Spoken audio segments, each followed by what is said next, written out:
We're here all thanks to Cardiff Motor Group. I'm with the Matildas and Newcastle Jets superstar, Emily Van Egmond. Emily, welcome. Thank you. Thank you for having me. Now, recently you've been in one of the Cherry Motor 5s. How was that?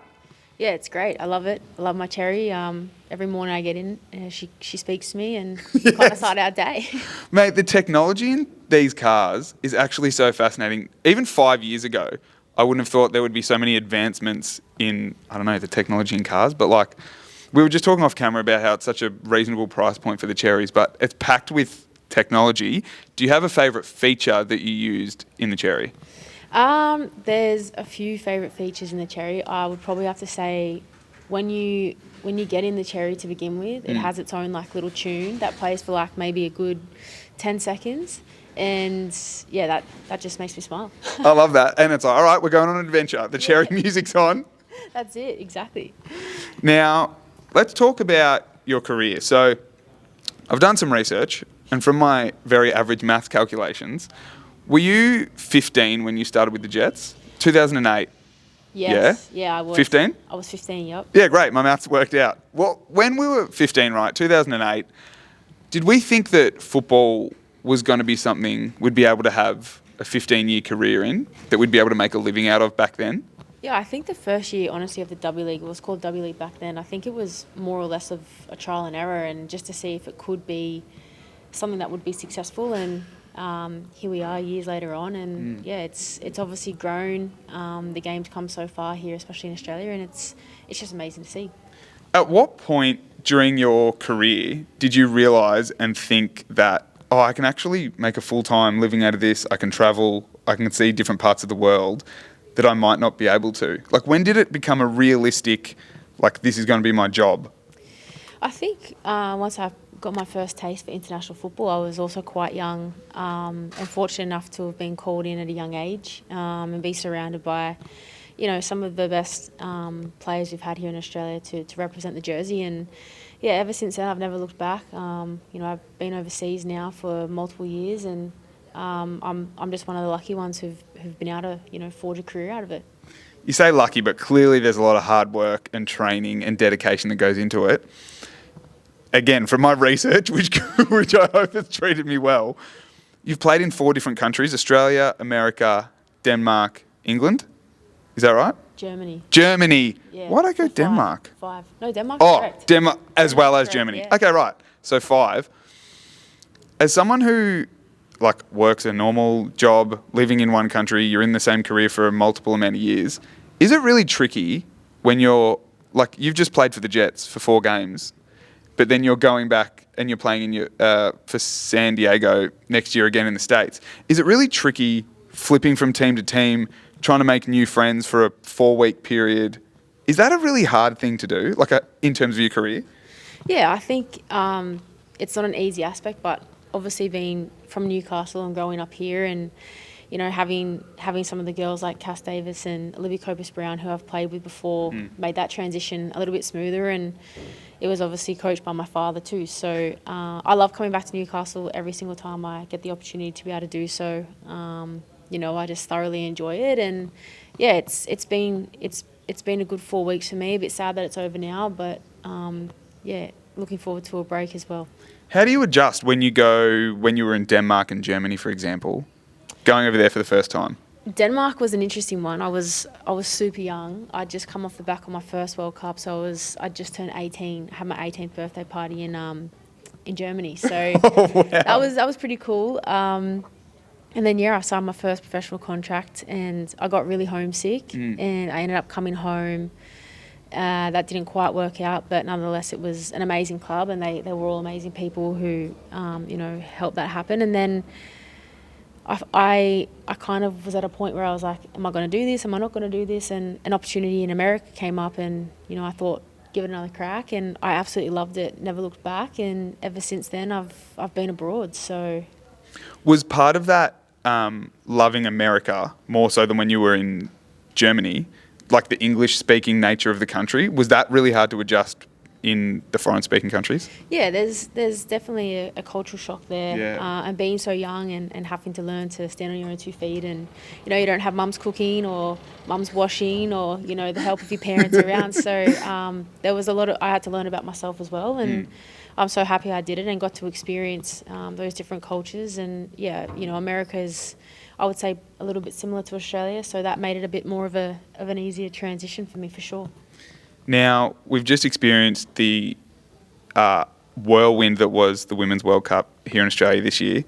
Can you talk to me, obviously, as a neutral onlooker, someone who wasn't in the team, and as a fan of the Matildas, we say it was an amazingly successful campaign. I'm sure, having not been able to hold up the cup and win, success might be defined by you in a different way. But can you talk to me, I guess, just about the cultural phenomenon and how it was being in the middle of that? Like, were you and the girls able to kind of see what it was like and like appreciate how much Australia kind of just got swept up in it?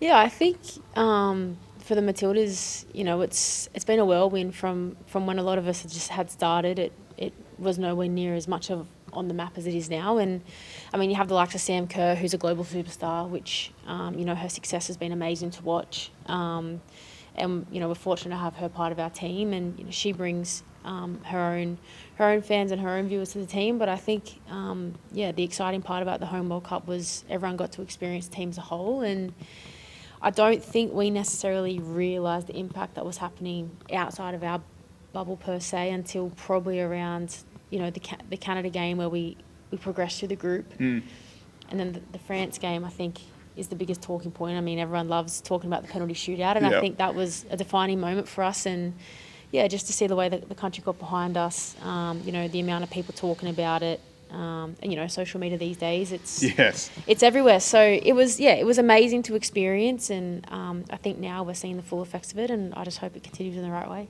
Did you have any moments during the World Cup? Because obviously you're in camp, so you're not, I'm assuming you're not walking down the street and going to the shops and going to the movies on the weekend. But did you have any moments where you were maybe waiting for a coffee at a cafe and you had some crazy moments that you never thought you'd experience, whether it be people wanting photos or autographs or that kind of weird stuff that, not weird, because obviously you're a very successful athlete, but you know what I mean? Like crazy out of this world stuff that happened during the World Cup? Yeah, I think the height of it, there's definitely been so much more interest now. And I mean, even now being back in Newcastle, it's a bit of a weird feeling for me. You go down to the local supermarket and people are wanting photos and people are recognising you. So, it's great. How do you deal with that? Like just being down the shops, getting your groceries, someone wanting to stop you for a conversation because they love what you do.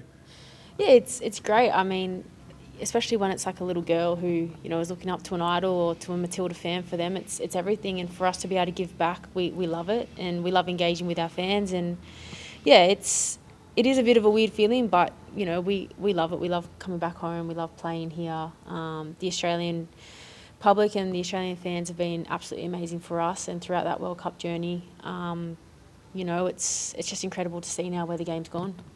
Could you have imagined that the game was going to get to this point when you were a young girl in Newcastle playing football when you were 15, 16 years old?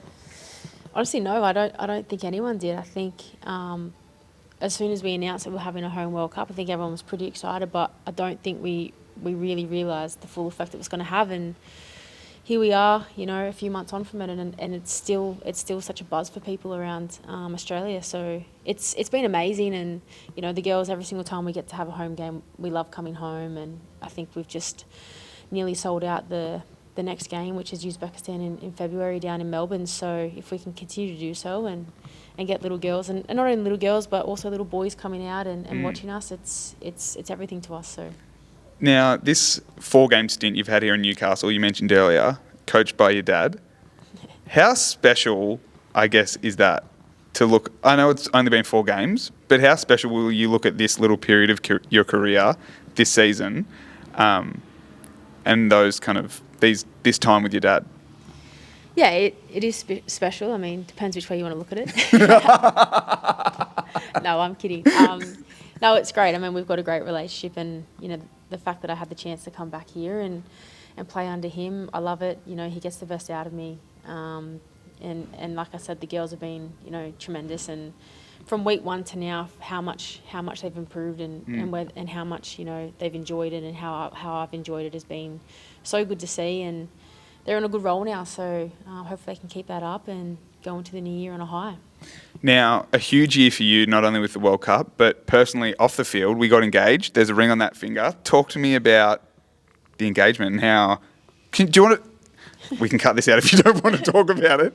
But like, so exciting, mate. Like, what a year. Yeah, it's been a huge year. I think obviously off the back of the World Cup and our season in San Diego, and then to be engaged, it's definitely been one for the memory book, and no, just so exciting. Super happy off the field as well, and that only helps you on the field as well. So big year. I think Friday we go up to the Hunter Valley to have a look at some wedding venues, so that's going to be a big day for us. But it's been a big 2023 for sure. Now, how much wedding planning are you planning on getting involved in? Are you a big planner? Have you got like details in your head of how you want everything to look? I've just said, give me a date and a time and I'll see you there. No, I'm joking. No, look, obviously we'll talk about it and together we'll make a decision. But ultimately, it's her day as well. And if we can have our friends and family there, just a little intimate wedding would be everything for us. So beautiful. Now, 2024. Talk to me about what's in store for us next year.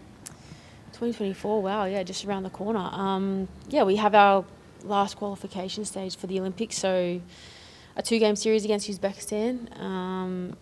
We need to win that obviously to be in Paris, and then hopefully long-term goal is be there and hopefully lift some silverware. And we're back with the Waves next year in San Diego? We are, yes. We are, and I'm really excited about that. I've loved my last 2 seasons there. First year of being in the league, expansion team, made the playoffs, which is huge, and then back it up by winning the Shield in the league is again massive. So looking forward to returning there for sure. Just one that I kind of touched on before, like living in different countries and stuff.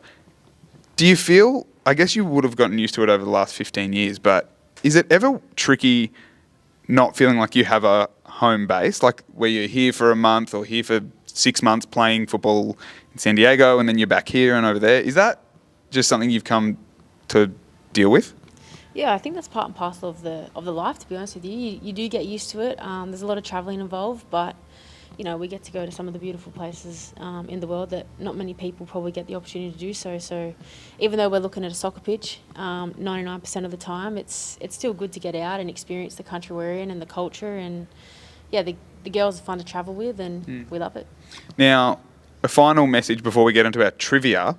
What would you say to any young boys or girls who love the Matildas, who are big fans of watching? Do you have a message you'd like to give them, or I don't know, I don't really know what I'm even expecting you to say, but like, is there anything you'd like to say to those young kids who are just huge fans of the Matildas in terms of what it means to you and the rest of the girls?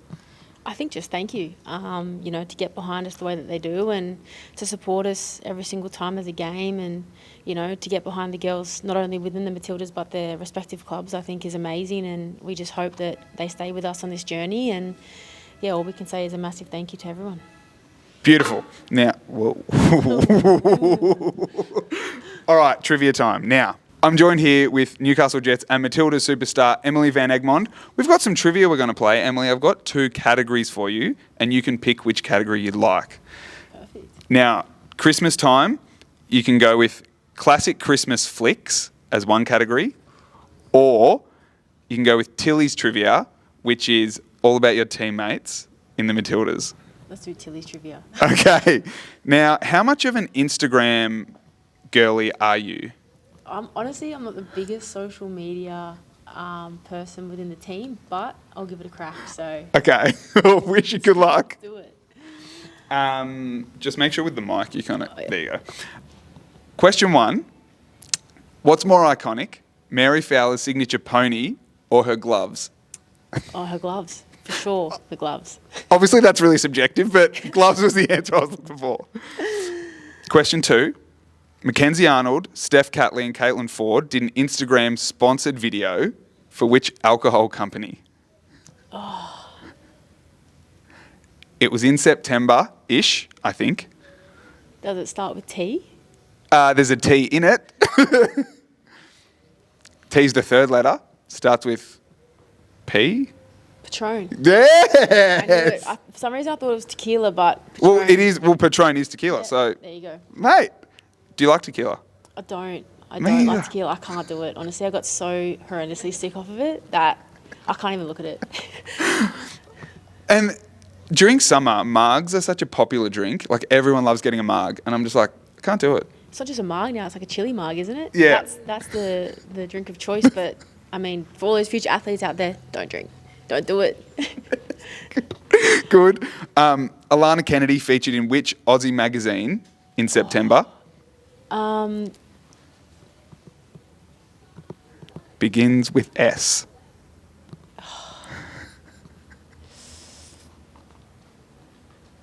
I actually don't know this one. Stella? Stella magazine. Oh my goodness. Okay, yeah, there's been a few of them. I think Caitlin Forbes was in it. Yeah, I think a few of Alana. the girls have been in it.